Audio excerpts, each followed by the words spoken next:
Hello students, this is exercise 2.3 part second domain and range of a function। बच्चों previous class में मैंने इसका introduction बताया था आप लोगों को और उसमें कुछ क्वेश्चंस भी बताए गए थे, बट कुछ बच्चों के ऐसे कमेंट आए कि सर क्वेश्चन नंबर 2 और क्वेश्चन नंबर 5 में हमें प्रॉब्लम है। तो हम क्वेश्चन नंबर 2 और 5 के जो इम्पोर्टेंट क्वेश्चंस हैं उसका हम फिर से एक वीडियो बना दे रहे हैं। आप लोग इसको ध्यान से पढ़ लीजिए क्योंकि एग्जामिनेशन पॉइंट ऑफ व्यू से ये क्वेश्चन बड़े ही इम्पोर्टेंट हैं। और आइए देखते हैं इसको। जैसे क्वेश्चन नंबर 2 में कह रहे हैं कि find the domain and range of the following real function. और फर्स्ट क्वेश्चन क्या दिया है, f x equals to mod minus x. तो मॉड माइनस एक्स का क्या मतलब होता है? जो भी फंक्शन है वो कैसे हैं, रियल फंक्शन है ना। और एफ एक्स की वैल्यू है मॉड माइनस एक्स। यहाँ पर हम ये देखें कि एफ एक्स की वैल्यू जो है वो माइनस मॉड एक्स है और एक्स बिलोंग कर रहा है किसको, रियल नंबर को, है ना। तो हम ये कह सकते हैं कि एफ एक्स की वैल्यू में जो मॉड एक्स होगा, जो मॉड एक्स की वैल्यू होती है, पहले इसको देखते हैं कि मॉड एक्स की वैल्यू क्या होगी। या तो एक्स पॉजिटिव हो सकता है या तो एक्स निगेटिव हो सकता है। मॉड एक्स का मतलब क्या है कि दिखेगा पॉजिटिव, बट एक्स पॉजिटिव हो सकता है और एक्स निगेटिव हो सकता है। एक्स पॉजिटिव होने का क्या मतलब है कि एक्स की वैल्यू 0 होगी या उससे बड़ी होगी, लेकिन निगेटिव जब रहेगा तो एक्स की वैल्यू 0 या उससे छोटी होगी, है ना। तो अब यहाँ पे क्या हम देख रहे हैं कि एक्स की जितनी भी वैल्यू है वो आर पे डिफाइंड है। इसको बल्कि आप लिख लीजिए अपने सेंटेंस में कि since f is defined at R real number, so the domain of R, so domain of function यानी एफ इज आर। डोमेन इसका क्या हो जाएगा, आर हो जाएगा। क्यों? क्योंकि लिखा हुआ है कि फंक्शन सभी रियल नंबर पे डिफाइंड है। Since f is defined for x belonging to R, तो आप यहाँ से लिख सकते हैं कि डोमेन क्या हो जाएगा, आर हो जाएगा। अब बात आती है रेंज की। तो रेंज क्या होगा, देखिए रेंज में हम ये देख रहे हैं कि एफ एक्स की वैल्यू मॉड माइनस एक्स हो रही है और मॉड एक्स क्या है, रियल नंबर है, ये हमेशा पॉजिटिव होगा, है ना। तो हमेशा मॉड लग जाने से हमेशा पॉजिटिव होगा, लेकिन पॉजिटिव क्या गई, इस माइनस के लग जाने से क्या हुआ कि इसका रेंज क्या हो जाएगा, इसका रेंज हो जाएगा all real number, all real number except positive real number. यानी हम कह सकते हैं कि रेंज कितना होगा, माइनस इनफाइनाइट से शुरू होकर कुछ भी हो सकता है, लेकिन अधिकतम कहाँ तक होगा, 0 तक होगा। इसमें 0 इंक्लूड होगा इसलिए हमने क्लोज इंटरवल किया, और माइनस इनफाइनाइट होता नहीं है, माइनस इनफाइनाइट का तो कोई अंत ही नहीं है, तो इसको ओपन इंटरवल से लिख दिए। तो आपका आंसर होगा डोमेन आर और रेंज माइनस इनफाइनाइट कॉमा 0। अब इसका सेकेंड क्वेश्चन क्या दिया हुआ है, सेकेंड क्वेश्चन दिया हुआ है f x equal to under root 9 minus x square. इस क्वेश्चन को कैसे सॉल्व करेंगे, तो इस क्वेश्चन को सॉल्व करने का तरीका बड़ा ही आसान है। हमें एफ एक्स इतना दिया हुआ है, तो हम अगर मान लें कि एफ एक्स इक्वल टू 0 है तो under root 9 minus x square 0 होगा। 9 माइनस एक्स स्क्वायर कितना होगा, 0 होगा। तो इस कंडीशन में f x equal to under root 9 minus x square में एफ एक्स 0 लेंगे तो under root 9 minus x square 0 होगा और एक्स स्क्वायर की वैल्यू हो जाएगी 9, यानी एक्स की वैल्यू क्या आ रही है, प्लस माइनस 3। एक्स की वैल्यू आ रही है प्लस माइनस 3, तो हम लिख सकते हैं कि एक्स की वैल्यू प्लस माइनस 3 में से कुछ भी लेंगे, माइनस 3 लेते हैं तो इसका डोमेन हो जाएगा -3 से लेकर 3 तक के बीच की कोई भी संख्या। और उस कंडीशन में रेंज क्या आएगा, देखिए अगर हम यहाँ पे लेते हैं -3 तो -3 का स्क्वायर +9 हुआ, 9 - 9 0, अगर -2 लेते हैं तो -2 का स्क्वायर 4, 9 - 4 √3, 0 से बड़ा है, रियल नंबर है ना। और 2 लेते हैं तो भी वही होगा, 1 लेते हैं तो भी वही होगा, 0 लेंगे तो 3 होगा। यानी हम ये देख रहे हैं कि जो रेंज मिल रहा है वो 0 से 3 तक मिल रहा है। कैसे, फिर से देख लो आप। -3 -1 -3 -2 -1 0 1 2 3 कुछ भी संख्या रखेंगे, ये हमेशा 0 से बड़ा और 3 से छोटा ही आएगा, है ना।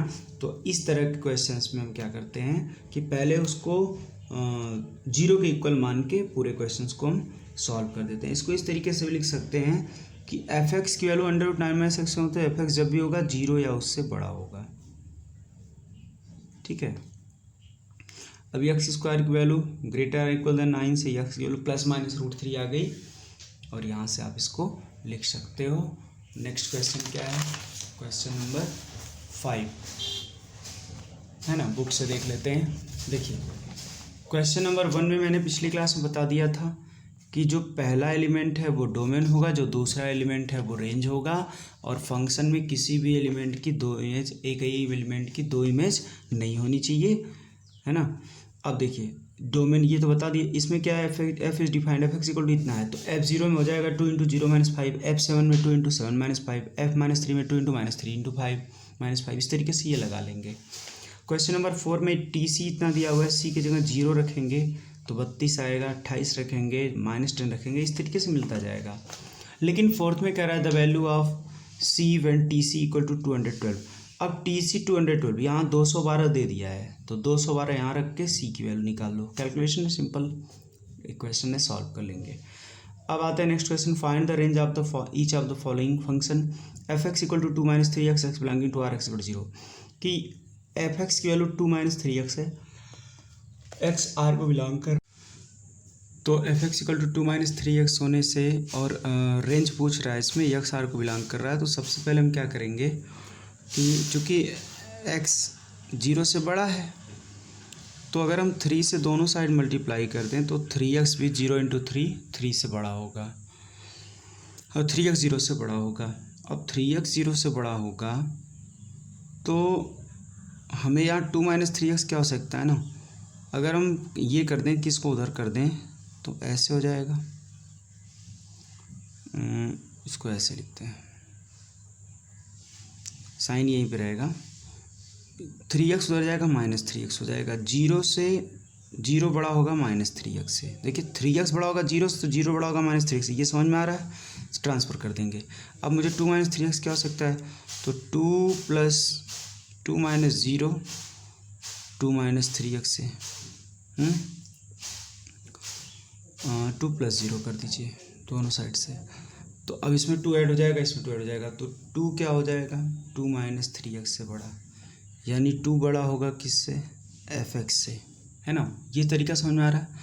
और 2 f(x) से बड़ा होने का मतलब है f(x) छोटा होगा 2 से, यानी यहाँ से हम लिख सकते हैं कि जो f(x) की वैल्यू होगी वो 2 से ज़्यादा होगी, यानी -∞ से 2 तक, ठीक है। इसमें एक चीज़ और समझिए कि एक बार फिर से देखते हैं हम, गिवन है कि x इज़ ग्रेटर देन 0, तो 3x ग्रेटर देन 0, तो 0 is greater than -3x, 2 + 0 is greater than 2 - 3x, या 2 इज ग्रेटर देन -2x। तो f(x) छोटा होगा किससे, 2 से, 2 बड़ा है ना, तो f(x) छोटा होगा 2 से, और 2 से छोटी संख्या क्या होगी, 1 0 -1 -2 -3 -∞ तक, तो -∞ से -2 ही इसका रेंज होगा। इस तरीके से ये क्वेश्चन सॉल्व हो जाएगा। सेकंड में क्या कह रहे हैं, सेकंड में कह रहे हैं कि f(x) = x² + 2x is a real number. Second लिख लो, f(x) = x² + 2 और x is a real number. तो यहाँ पे क्या करेंगे, मान लीजिए कि let x be any real number, ना दिया ही है x is a real number, और इस प्रकार है कि रियल नंबर है तो उसका स्क्वायर हमेशा 0 या 0 से बड़ा होगा। अब x² इज़ ग्रेटर देन और इक्वल टू 0, तो x² + 2 क्या हो जाएगा, ऑन एडिंग बोथ साइड 2 0 + 2, और एक्स स्क्वायर प्लस 2 के इक्वल है, ये भी 0 प्लस 2 से बड़ा होगा। अब एफ की वैल्यू 2 या उससे बड़ी है, तो 2 या उससे बड़ी संख्या को हम क्या कहते हैं, पहले एफ को हम रेंज कहते हैं, और ये हो जाएगा 2 से लेके इनफाइनाइट तक। ये हमेशा ओपन ब्रैकेट होगा क्योंकि इनफाइनाइट सम्मिलित नहीं होगा, उसमें कहीं भी अंत नहीं होता है, ये चलता रहेगा इनफाइनाइट तक। अब थर्ड क्या है, थर्ड में कह रहे हैं कि f x equal to x और x is a real number. तो एफ एक्स के इक्वल है, यक्स रियल नंबर है ना, तो यहाँ से हम देख सकते हैं कि एफ एक्स की वैल्यू जब यक्स होगी तो जितना डोमेन लेंगे उतना रेंज मिलता जाएगा, यानी रेंज क्या हो जाएगा, पूरी यक्स की वैल्यू ही इसकी रेंज होगी। तो हम इसको लिख लें कि it is clear that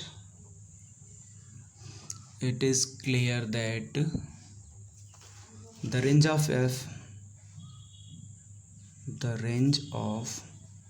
f is the set of all real number। जितने भी रियल नंबर है उनका सेट ही क्या हो जाएगा, इसका रेंज हो जाएगा। अब इसके बाद जब एक्सरसाइज 2.3 आप कंप्लीट कर लेंगे तो मिसलेनियस एग्जाम्पल आप खुद से पढ़ेंगे और उसके क्वेश्चंस को सॉल्व करेंगे। इसके डाउट को हम नेक्स्ट क्लास में क्लियर करेंगे। देखिए इसमें कोई नया प्रोसेस नहीं है, सब पुराने हैं। जैसे एग्जांपल नंबर 18 में सबसेट ऑफ रियल नंबर दिया हुआ है। एग्जांपल नंबर 19 में आप देख रहे हैं कि यहाँ पे R be the relation Q to Q है ना, रेशनल नंबर्स की फाइंड है। एग्जांपल नंबर 20 दिया है और उसके बाद आपको सीधे मिसलेनियस एक्सरसाइज दे दिया है। तो आप इसको पढ़ेंगे, सॉल्व करेंगे, जितना आता है ठीक है, अदरवाइज नेक्स्ट क्लास में इसको हम बता देंगे।